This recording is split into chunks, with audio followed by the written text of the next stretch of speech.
Para receber todas as novidades do canal, inscreva-se e se curtir o vídeo, clique em gostei. Aproveite para acompanhar a Rede Super nas redes sociais.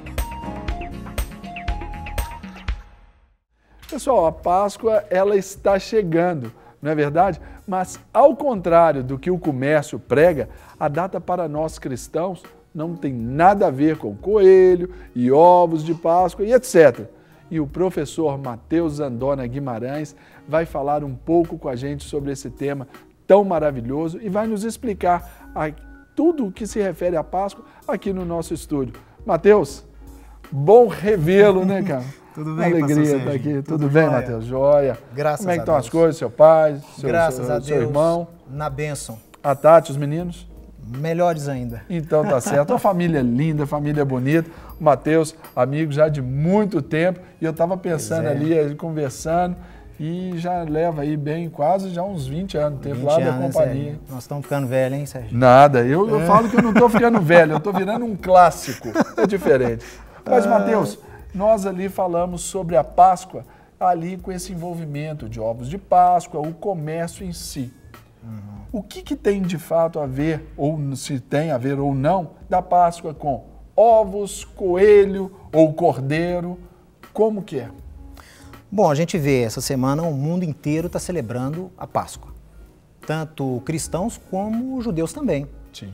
E a gente vê, Serginho, eu estava pensando, vindo para cá, quando a gente celebra uma data importante, como por exemplo a independência do Brasil, ok? 7 de setembro de 1822, celebra-se a independência do Brasil.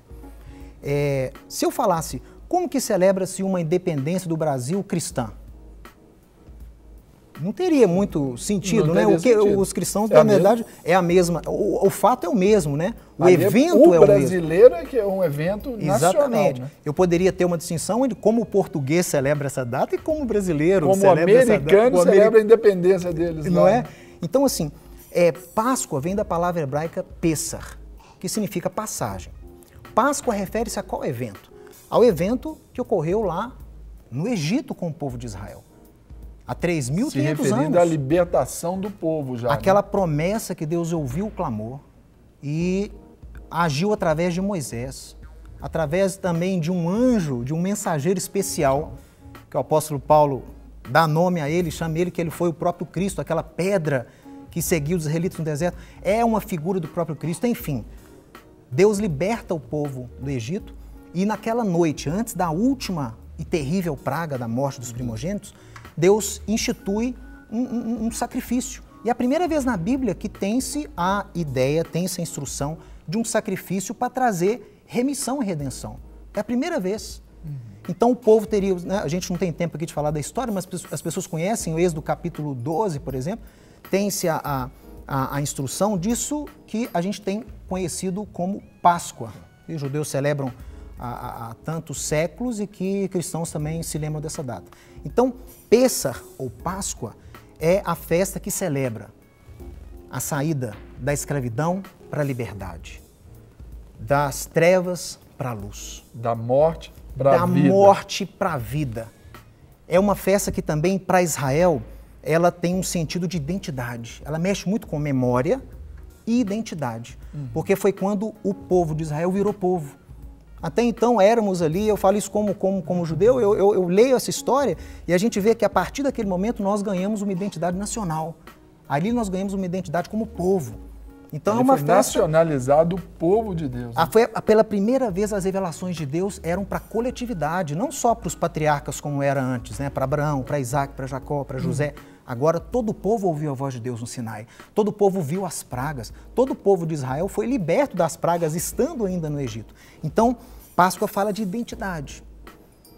E não é à toa que todos os eventos, né, nós como discípulos de Cristo, todos os eventos do Novo Testamento, eles têm como pano de fundo essa festa da Páscoa.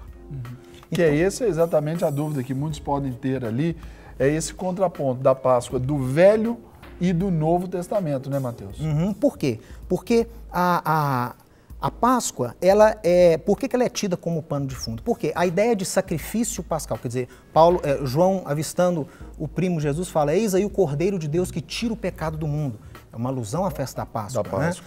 Né? Jesus tendo que a morte dos primogênitos, no caso lá de Jesus com Herodes e no caso da Páscoa. Com Moisés lá atrás. Com Moisés. Também. Os 40 dias de peregrinação de Jesus, os 40 anos de Israel no deserto. Nós temos os eventos, por exemplo, no Apocalipse, né? No final de tudo, Serginho, nós vamos estar lá na glória, e nós vamos cantar a canção de Moisés, Serginho. A canção de Moisés é uma canção de Páscoa, que Moisés cantou durante a travessia, depois que atravessou o Mar Vermelho. Então, assim, tem muito paralelo. Você tem as 10 pragas do Egito, as 10 pragas lá do Apocalipse. Então, o sacrifício de Jesus, né, saindo das trevas para a luz, o êxodo também, saímos da escravidão para a liberdade. Então, é o pano de fundo e a própria ideia de sacrifício de Jesus. Por que Jesus teve que se sacrificar por nós? Porque o Pai o enviou para se entregar sacrificando-se por nós. Então, quem não entende o que é Páscoa, como isso era celebrado lá, como a Páscoa era celebrada por Jesus, pelos apóstolos, porque essa é a Páscoa cristã, não é isso? Quer dizer, quando a gente chama Páscoa cristã, é a Páscoa que Jesus celebrava, que Paulo celebrava, que Pedro celebrava, que os primeiros discípulos celebravam. Né? Então, que continuou sendo celebrado mesmo exatamente. Após a morte dele, só que com a ênfase agora em Cristo. Porque ele, Cristo, é o nosso Cordeiro Pascal.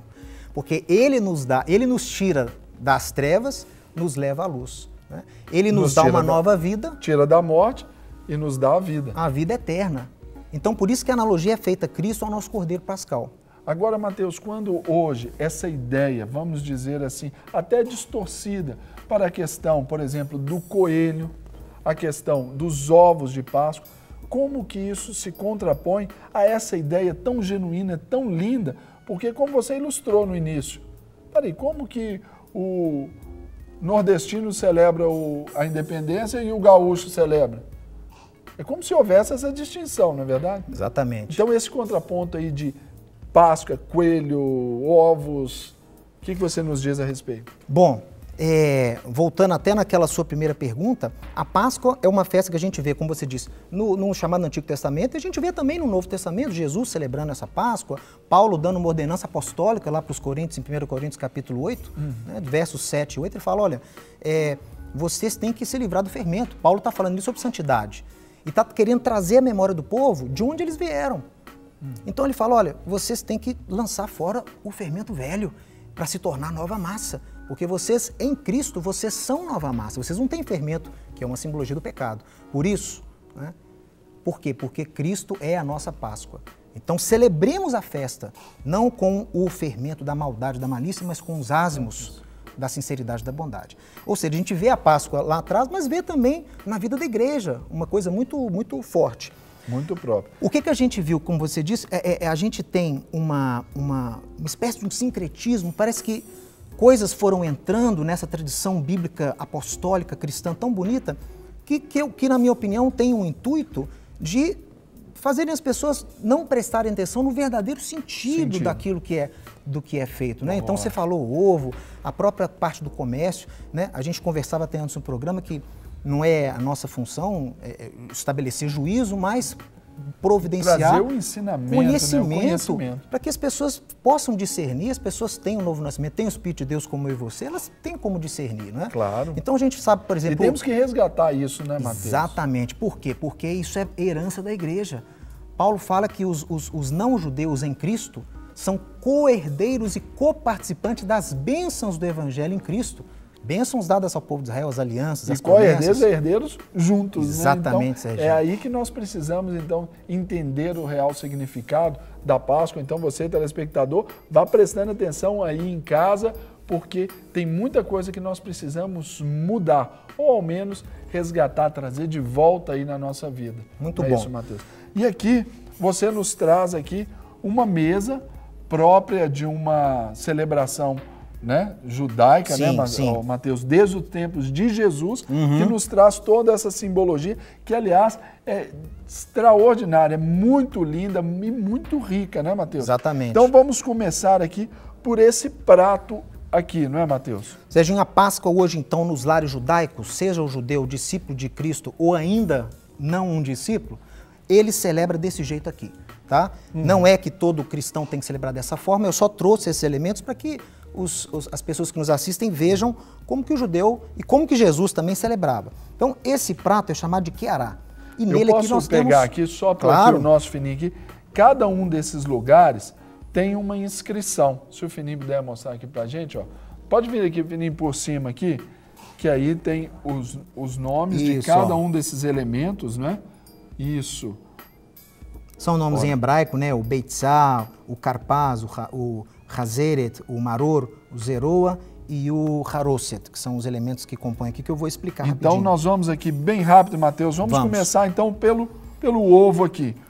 Qual é o significado deste ovo aqui? O ovo surgiu depois da época de Jesus e é um lembrete da Hagigá, da oferta que era levada ao templo durante a época de Páscoa. Ligado ao luto, né? Ligado ao luto também, porque não temos mais o templo, né? E Jesus profetizou que o templo seria destruído e realmente foi no ano 70, então o judeu até hoje tem aquela lembrança dos dias do templo e a expectativa da reconstrução desse templo com o Messias. Bom, agora aqui... Aqui nós já entramos no mandamento bíblico, lá de capítulo 12 de Êxodo. Deus manda comer a Páscoa, que era o cordeiro com ervas amargas e pães asmos. Então, o que o judeu fez aí, à medida que os séculos passaram? Ele aprimorou um pouco essa cerimônia e colocou 3 ervas amargas, Serginho, para a gente lembrar da amargura que era a vida no Egito. Que era a escravidão. E isso aqui, a gente celebrando todo ano, a gente lembra quão amarga era a nossa vida no pecado. E num contraponto para os dias de hoje, quão parece ser doce o mundo e esse sistema, mas na verdade é muito amargo porque só nos traz a servidão, a escravidão, né? Exatamente. Então, a gente come, como a instrução bíblica, a erva amarga, hoje em dia na forma de um gengibre, aqui, salsão, e uma cebola. Então, esses alimentos são comidos ao longo da cerimônia do jantar de Páscoa, né? Que ocorre no dia 14º de Nissan, que esse ano vai cair na sexta-feira, dia 3 de abril. 3 de abril. Isso. Vai estar... Muito bem. E aí nós temos também algo que surgiu depois, que é o Haroset. É uma pasta que assemelha-se ao barro que os israelitas amassavam lá no Egito. E ela nos ensina o seguinte... E ela aqui é de um sabor doce. Ela é doce. Por quê? Porque em meio à tribulação, nosso Deus é um Deus que transforma luto em alegria, pranto em júbilo. Então a gente tem a memória do barro, mas ele é doce, porque nós fomos libertos. Temos também aqui o zeroa, que é um osso.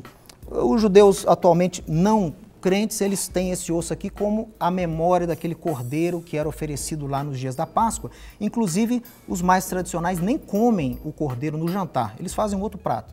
Mas nós, por exemplo, na minha casa, a gente tem o cordeiro, assa o cordeiro. Mas a ideia original é o cordeiro. É o cordeiro. Por quê? O cordeiro, ele foi apresentado ali para os filhos de Israel como um elemento de redenção.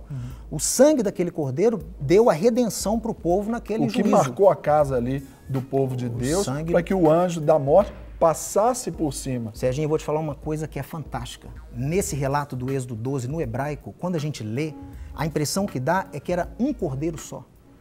A gramática hebraica faz alusão a um cordeiro. É como se um cordeiro trouxesse... Servisse para todos ali da comunidade. É fantástico. Lindo, né, pessoal? Fantástico. E agora, os pães aqui. Sim, na Páscoa, na noite da Páscoa, do jantar, tem início a festa, uma outra festa, que é pães ázimos, que o judeu tira o fermento das suas casas e come 7 dias alimentos não fermentados. E então, aqui é a farinha. E esse é o pão, é farinha com água e sal. Você tira do forno antes dele levedar, de fermentar. E aí você tem esse pão aqui, Serginho, que chama matzá em hebraico. E veja só que ele é traspassado, veja. Ele para nós, vamos mostrar para cá, ó. Vendo que ele é todo furado e ele é simples, não é? Não há nele formosura alguma. Ele foi moído, traspassado pelas nossas iniquidades. E o castigo que nos traz a paz estava sobre ele. Então representa também uma ideia do Messias de Cristo. Bom, e aqui aí, os cálices. Aí a pergunta, são 4 cálices, há um aqui diferente. Por quê, Mateus? Isso é muito especial. O texto de Êxodo 6, verso 6, Deus dá uma promessa para o povo de Israel. Ele diz, e vos tirarei de debaixo das cargas do Egito. Então, que é o primeiro cálice. É o cálice que representa esse primeiro verbo do versículo de Êxodo 6,6. Vos tirareis. É o cálice da santificação, da separação. Da separação. Vos livrareis da sua servidão. É o cálice da libertação. E esse que é o terceiro. Esse é o terceiro que é especial para nós, porque o cálice da redenção, porque o versículo diz, e vos resgatarei com braço estendido e manifestações de juízo. É esse que se refere à redenção e que Jesus, celebrando a Páscoa com seus discípulos, foi quando esse foi o oferecido, né? Por isso que eu, como um judeu, discípulo e servo do Senhor Jesus, eu faço questão na minha cerimônia de colocar isso aqui especial, porque enfatizar. Eu sei que foi esse que ele tomou no seu último jantar de Páscoa, quando inclusive ele instituiu a ceia. Por que eu sei disso? Porque no relato lá em Lucas 22 diz que quando, após haver ceado, tomou o cálice. Então, na cerimônia, até esses dias é a mesma coisa. Os 2 primeiros são tomados antes do jantar, nós jantamos e depois tomamos o terceiro, que é o cálice da redenção. Não haveria uma analogia mais direta, não é? Tão ele específico. é a nossa redenção, ele é o nosso redentor, cujo sacrifício nos traz o perdão.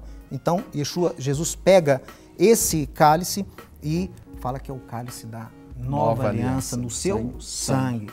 E por último é o cálice do louvor que diz, e vos tomarei como meu povo, eu serei o vosso Deus, vocês serão o meu povo. Então a gente fala é o cálice da adoção ou do louvor. Né? Então essa é a composição da mesa para a celebração judaica, sim, né?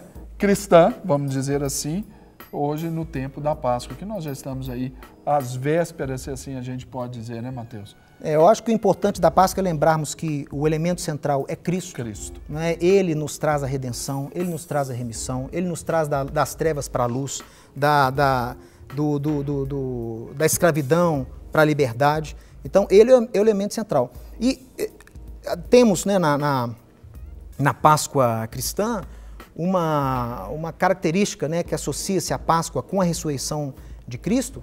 E a gente, claro, deve lembrar a ressurreição sempre, mas a ressurreição não é o ponto principal desta época que nós estamos vivendo, mas sim a redenção.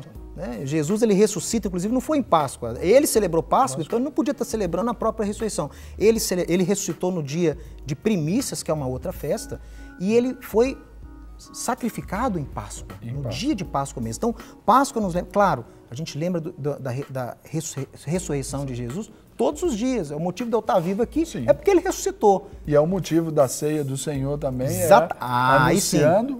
A ceia é um memorial da sua ressurreição, morte e ressurreição. E, aliás, o único, assim, diretamente, um memorial que ele nos autorizou a estabelecer. Exatamente. Né? E Páscoa fala, além da sua ressurreição, porque ele foi vitorioso, mas fala dessa redenção. Trazer a memória de onde viemos, onde estamos e para onde estamos indo. Isso é Páscoa. Que maravilha! Tá vendo? Pessoal, gostaram da aula aí? Aqui no De Tudo Um Pouco você tem de tudo, muito, e hoje nós tivemos uma aula bíblica aqui do que vem a ser Páscoa. Então, como o professor Mateus aqui nos ensinou, não é tempo de trazer juízo nem condenação, não é esse o objetivo nosso. É o quê? É trazer conhecimento, para que o conhecimento na sua vida te traga libertação. Para receber todas as novidades do canal, inscreva-se e se curtir o vídeo, clique em gostei. Aproveite para acompanhar a Rede Super nas redes sociais.